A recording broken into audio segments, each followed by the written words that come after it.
नमस्कार, मैं श्यामगिरी। आप देख रहे हैं टीएफडी इंडिया न्यूज 24। टीएफडी इंडिया न्यूज 24 में आप सभी दर्शकों का स्वागत है।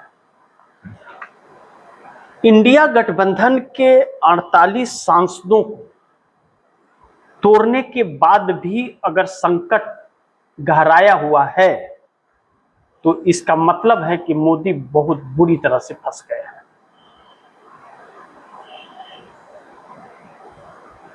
क्योंकि इन बातों को हल्के में नहीं ले सकते। कुछ पॉइंट्स जिस पर हम लोग को चर्चा करना बहुत जरूरी है। इससे यह पता चलेगा इन पॉइंट्स पर चर्चा करने से कि पीएम मोदी कितने बौखलाहट में हैं और इस बौखलाहट में कहीं ऐसा तो नहीं कि सरकार गिर जाएगी, क्योंकि जिसकी संभावनाएं बहुत ज्यादा बताई जाती हैं। लेकिन इन सभी के बीच 48 सांसदों को तोड़ना इंडिया गठबंधन के, यह भी एक बड़ा संकट है जिसके अंदर बहुत पेचीदगी है, जिससे कहीं न कहीं सरकार को नुकसान में डालता हुआ नजर आ रहा है। पॉइंट्स पर हम चर्चा करते हैं तो अगर मोदी का बढ़ता कद कहीं बढ़ता संकट न बन जाए, और अगर बढ़ता संकट होता है, संकट बढ़ रहा है, तो कहीं भाजपा की सरकार न गिर जाए। इन बातों पर चर्चा इसलिए भी जरूरी है क्योंकि जिस तरह से आरएसएस और भाजपा के अंदर ही घमासान मचा हुआ है और जो बातें छन करके बाहर आ रही है भ्रष्टाचार या चोरी की, वह आरएसएस और भाजपा के बीच का मैटर है। या तो भाजपा वाले किए हैं और आरएसएस वाले किए हैं, दोनों शामिल हैं। अब यह बात बाहर क्यों आई, यह एक बहुत बड़ा मुद्दा बन जाता है। तो यह बात बाहर आई क्योंकि दोनों के अंदर विश्वास की कमी हो गई और दोनों में की दिशाएं अलग अलग हो गई। जब तक दिशा एक थी और विचार एक थे, तब तक तो सब अंदर दबा हुआ था और कुछ निकलता था तो गोदी मीडिया दबा देता था। लेकिन अब मतभेद हो गया है तो संकट बढ़ गई है, और जब संकट बढ़ रहा है तो सरकार गिरने की नौबत आ रही है। इन सभी के बीच इंडिया गठबंधन के 48 सांसदों को अपने पक्ष में करके मोदी ने एक मजबूती प्रदान करने की कोशिश तो की, लेकिन भारतीय जनता पार्टी के अंदर नहीं, क्योंकि उसके अंदर बगावत हो गया। और जब बगावत हुआ तो मोदी ने उसे अपने सहयोगी दलों को मजबूत कर दिया ताकि उनका सपोर्ट मोदी के प्रति बना रहे। लेकिन जब जो व्यक्ति अपनी पार्टी के साथ दगाबाजी किया, 20 सांसद टीएमसी के, 22 डीएमके स्वयं चली आई, 6 उद्धव ठाकरे के, 48 होते हैं। जो पार्टी अपने पार्टी के प्रति निष्पक्ष न हो और विश्वसनीय न हो, वह दूसरे के प्रति विश्वसनीय कैसे हो सकता है? और किसी को डरा करके कब तक रखा जा सकता है? यह भी तो बात है। अब ऐसे में संकट बढ़ रहा है और वह संकट अब किस हद तक जाएगा और क्या गोल खिलाएगा, यह तो आने वाला वक्त बताएगा। लेकिन मोदी के लिए अब इससे आगे की संकटें जो हैं वह राहुल गांधी है। राहुल गांधी ने जो दांव चला है, राहुल गांधी का यह दांव कहीं मोदी के इस्तीफे का कारण न बन जाए, यह भी बात कही जा रही है। क्योंकि राहुल गांधी का अब मानना है कि चुनाव जीता नहीं जा सकता। इसलिए नहीं कि जनता वोट नहीं दे रही, जनता थोक के भाव विपक्ष को वोट दे रही है इस सरकार के खिलाफ। लेकिन संस्थाएं बिक चुकी हैं, और जब चुनाव प्रणाली निष्पक्ष ना हो, ब्यूरोक्रेसी संवैधानिक न हो, न्यायपालिका न्याय न करता हुआ दिख रहा हो, तो फिर सब कुछ बिका हुआ प्रतीक होता है। और जब सब कुछ बिका है तो फिर इंसाफ आपको नहीं मिल सकता। न्यायपालिका के अंदर से भी तस्वीर यही आ रही है लगातार। विपक्ष चुनाव आयोग के पास जाता है तो चुनाव आयोग कहता है गेट आउट। तो इन किसे करोगे? इसका जवाब नहीं है। एक ही शख्स का इन है, 12 बजे रात को भी अवेलेबल मुख्य चुनाव आयुक्त होगा, वह है भारतीय जनता पार्टी। विपक्ष को 10 दिन पहले भी अगर वक्त मिलेगा तो गेट आउट का ही दरवाजा कहा जाएगा। दरवाजे पर जाकर के पूरी रात बैठ जाएगा तो बोला जाएगा अभी हमारे पास समय नहीं है। किस काम में व्यस्त है भैया? किस काम में व्यस्त है चुनाव आयोग? चोरी करने में व्यस्त है, डकैती करने में व्यस्त है, देश को लूटने में व्यस्त है, देश को धोखा देने में व्यस्त है, किसी की गुलामी में व्यस्त है वह, लेकिन देश के लिए नहीं। वह किसी एक खास व्यक्ति के लिए और स्वयं के लिए। अब 500 करोड़ का मांग चुनाव आयोग ने किया है मोदी सरकार से, 500 करोड़ चुनाव की तैयारी के लिए। कौन सा चुनाव की तैयारी? वन नेशन वन इलेक्शन का। तो वन नेशन वन इलेक्शन के लिए क्या चुनाव आयोग ने विपक्षी दलों के साथ बैठ करके राय मशवरा किया? नहीं किया। SIR के लिए राय मशवरा किया? नहीं किया। यह बातें थी कि आधार कार्ड से वोटर कार्ड को लिंक कर दिया जाएगा ताकि वन व्यक्ति वन वोट निष्पक्ष हो जाएगा। लेकिन अचानक प्लान बदल जाता है। वन नेशन वन इलेक्शन कराए चाहे जो कराए, आधार कार्ड से अगर पैन कार्ड को लिंक किया जाता है तो सारी हिसाब मिल जाते हैं सरकार को। तो वोटर कार्ड और आधार कार्ड को लिंक करने का मतलब है कि एक आदमी दोबारा वोट नहीं बनवा सकता, वोटर लिस्ट एक ही बनेगा उसका।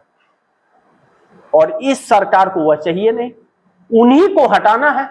इसीलिए Aadhaar card, PAN card, driving licence, passport तक अब मान्य नहीं है, वह नागरिकता नहीं है। और खुलेआम चुनाव आयोग नागरिकता साबित करने की बात कर रहा है और खुलेआम संविधान आदेश देता है कि चुनाव आयोग को कोई हक नहीं है। ऐसे में राहुल गांधी ने मोर्चा संभाला है और देश के अलग अलग हिस्सों से कांग्रेस प्रेस कॉन्फ्रेंस कर रही है और 362 शहरों से मोर्चा निकलेगा और 45 दिन तक सड़कों पर धूल फाकेगी, सरकार को चुनौती देगी। सरकार कितना गंभीर होती है यह देखना तो बड़ी महत्वपूर्ण होगा, लेकिन RSS और बीजेपी का टकराव मोदी शाह के राजनीति के अंत का कारण बन सकता है, क्योंकि RSS अब मोदी शाह के खुलासे करने लगा है भ्रष्टाचार के और सरकार RSS के करने लगी है राम मंदिर। हालांकि दोनों की उसमें उपस्थिति निकलती हुई नजर आ रही है, दोनों उसमें हैं, लेकिन खुलासे हो रहे हैं। अब RSS बुरी तरह से फंस गया है। RSS मोदी और शाह को किसी भी कीमत पर कुर्सी से हटाना चाहता है। JP नड्डा पहले ही कह चुके हैं कि हमें RSS की जरूरत नहीं है। जब हम कमजोर थे तो जरूरत थी, अब हम अपना रक्षा स्वयं कर सकते हैं, अपना काम हम कर सकते हैं, हमें किसी चीज की जरूरत नहीं है। RSS अपना देख ले, हमारे लिए कुछ करने की जरूरत नहीं है। ऐसे में RSS को छोड़ता हुआ सरकार नजर आ रही है। तो यह भारतीय जनता पार्टी JP नड्डा या नरेंद्र मोदी की नहीं है, यह भारतीय जनता पार्टी RSS का एक राजनीतिक संगठन है। इस बीच दोनों के अंदर टकराव बढ़ रहा है और मोदी कुर्सी छोड़ने से इनकार कर रहे हैं और अमित शाह को प्रधानमंत्री बनाना चाहते हैं और खुद राष्ट्रपति बनना चाह रहे हैं। इतनी चाहत और इतनी कोशिश की जा रही है, लेकिन पेपर लीक से जो बच्चे परेशान हैं उनकी समस्या का समाधान नहीं किया जा रहा है। इसलिए वह युवा राहुल गांधी के साथ आ रहे हैं और जब आ रहे हैं तो हजारों की तादाद में आ रहे हैं, जो इस सरकार के लिए बेचैन कर रही है और सरकार के रातों की नींद को उड़ा रही है। इसीलिए इसे इंडिया गठबंधन के 48 सांसदों को तोड़ने की भी जरूरत पड़ती है, लेकिन तोड़ करके भी अगर 362 के आंकड़े नहीं पूरे हो रहे जिसके लिए यह तोड़ रही है, तो समस्या सरकार को हो जाती है कि 29 में क्या करेंगे। या नरेंद्र मोदी मानसून सत्र में कोई खेल करने वाले हैं कि जो विपक्ष बचा रहेगा सबको निलंबित कर देंगे और निलंबित करके संख्या कम करके और कानून को पास कर लेंगे। ऐसा वो पहले भी कर चुके हैं। जो व्यक्ति राज्यसभा लोकसभा मिला के 146 सांसदों को निलंबित करके और उसके बाद बिल पास कर सकता है, वह इसके लिए भी 50 सांसदों को निलंबित कर सकता है। तो फिर सरकार अपना मकसद पूरा कर लेगी। लेकिन क्या वह मान्य होगा? जनता उसे स्वीकार करेगी? जब जनता सड़क पर है तो यहीं पर आकर के सारा पेच फंस जाता है और इस सरकार के लिए चुनौती बन जा रही है। अब अमित शाह का सपना साकार होगा या नहीं होगा यह तो वक्त बताएगा, लेकिन टकराव इतना बढ़ गया है कि नरेंद्र मोदी की वजह से आरएसएस बुरी तरह से फंस गया है रजिस्ट्रेशन के चक्कर में। कर्नाटक की सरकार ने ऐसा हथौड़ा मारा है कि पूरा देश आरएसएस और भाजपा के खिलाफ हो जाएगा अगर बातें नहीं मानी तो, और अगर बातें मान ली तो आरएसएस का जो ताकत है वह खत्म हो जाएगा। यह सब कुछ नरेंद्र मोदी के अनाप शराब भाषणों की वजह से हुआ है, जो आरएसएस को विश्व का सबसे ताकतवर और बड़ा एनजीओ बता दिया है। अब कर्नाटक सरकार यही कर रही है। प्रधानमंत्री ने कहा ना, विश्व का सबसे बड़ा एनजीओ, तो रजिस्ट्रेशन कराओ, नहीं कराओगे तो लीगल एक्शन लूंगा। अब सरकार इसी पे अटकी हुई है कि रजिस्ट्रेशन या तो आप ला करके हमें दिखाओ या तो रजिस्ट्रेशन करो। अगर आप संविधान को मानते हो तो रजिस्ट्रेशन करो। अब आरएसएस क्या कहे कि हम संविधान को नहीं मानते, देश खिलाफ हो जाएगा। और अब देश कह रहा है कि आखिर क्यों नहीं आप दिखा रहे हो और क्यों नहीं आप रजिस्ट्रेशन बनाओगे। जब हर एक व्यक्ति को आपको के अंधभक्त है उनको लिए रजिस्ट्रेशन जरूरी है, तो फिर आपके लिए क्यों जरूरी नहीं। अब ऐसे में आरएसएस मुश्किल में फंसा है। वह निपटाना चाहता है मोदी को कि मोदी नहीं निपटे अगर, तो आने वाले दिनों में इनके बड़बोलेपन से आरएसएस पूरी तरह से खत्म हो जाएगी, जो आरएसएस के लिए चिंता है। आरएसएस रही तो दूसरी पार्टी बना लेगी, लेकिन आरएसएस ही नहीं रही तो क्या होगा? 100 सालों की मेहनत बेकार हो जाएगी। और अब कर्नाटक सरकार ने नोटिस देके फंसा दिया है। दूसरी तरफ इंडिया गठबंधन के 48 सांसदों को तोड़ करके भी राहुल के इरादे कम नहीं कर पाए मोदी। राहुल गांधी के इरादे जितने मजबूत है और सरकार के खिलाफ जो मुहिम छेड़ दिया है उन्होंने, देखो आप राहुल गांधी से कितनी डरी है सरकार की उनकी हेडलाइन ना आ पाए। आज 85 शहरों के अंदर कांग्रेस प्रेस कॉन्फ्रेंस कर रही है। 85 शहर से प्रेस कॉन्फ्रेंस कर रही है एक साथ। 362 शहरों से मोर्चा निकाला जा रहा है जो 45 दिनों तक देश का भ्रमण करेगा।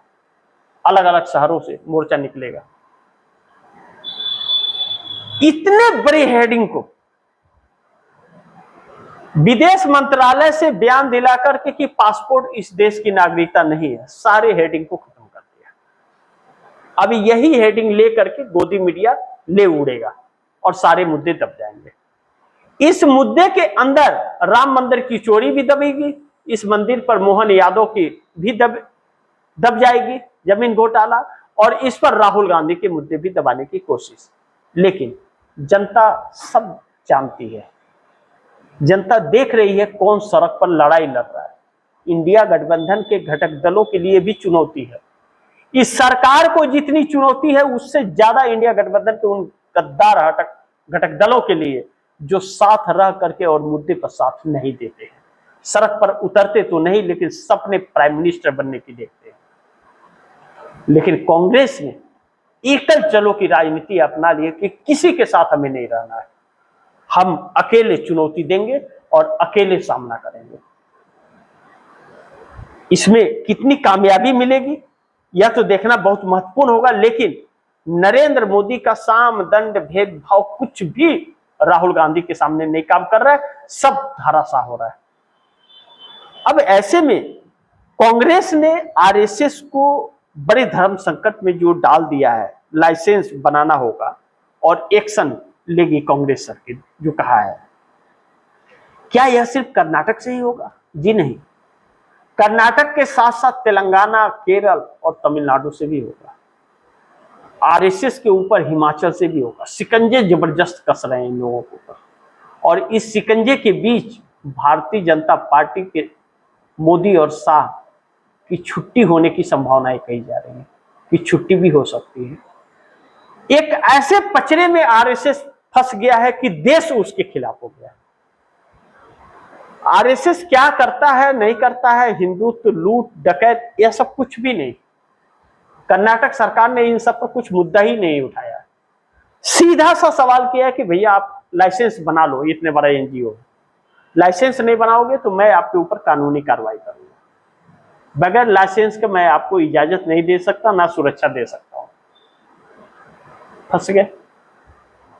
अब कर्नाटक के अंदर लाइसेंस बनाता है तो बाकी पूरे देश के लिए क्यों नहीं बना रहा है? पूरे देश में वह लागू होगा। ऐसे सिचुएशन में बुरी तरह से फंसा है। अब इसके लिए प्रधानमंत्री मोदी की बौखलाहटें बढ़ रही हैं कि अगर आरएसएस को नुकसान हो रहा है और चोरी की बातें भी आम जनता तक पहुंच गई, हिंदुत्व भी उसका फेल हो रहा है, दलित भी उसका साथ छोड़ रहा है, तो ऐसे में आने वाला वक्त आरएसएस के लिए शुभ संकेत नहीं होगा। और इसी बीच अगर मोदी ने कुछ ऐसा कर दिया और वह सफल नहीं हो पाया, जो करने की कोशिश कर रहे हैं, जिसके लिए 48 सांसदों को तोड़ा है इंडिया गठबंधन के, इन सब से भी अगर मकसद पूरा नहीं हुआ तब तो बड़ी मुश्किल हो जाएगी। सरकार भी गिर जाएगी और फंस भी जाएंगे मोदी, शाह और संघ के मोहन भागवत बुरी तरह से। कोई बचा नहीं पाएगा। अब इन सभी के बीच मुद्दों से भटकाने की कोशिश सरकार कर रही है। कितना कामयाब होगी, कितना कामयाब नहीं होगी, यह वक्त बताएगा। लेकिन बहुत कुछ तस्वीर ऐसी है जो इस देश की सरकार के खिलाफ जा रही है। ऐसे में पूरी सरकार फंसी हुई है और अब पासपोर्ट पर बयान दिला करके वोटर कार्ड से कटे हुए नाम, जिनके करोड़ों की संख्या है, उन लोगों को भी, और जिसके पास पासपोर्ट है उसे भी चौकन्ना कर दिया है और सड़क पर उतरने के लिए मजबूर कर दिया है। एक अनपढ़ सरकार पढ़े लिखों से कह रही है कि तुम इस देश के नागरिक नहीं हो। फैसला यह देश करे। बाकी आप दर्शकों की क्या राय है, क्या सुझाव है, कमेंट बॉक्स में जरूर दीजिएगा।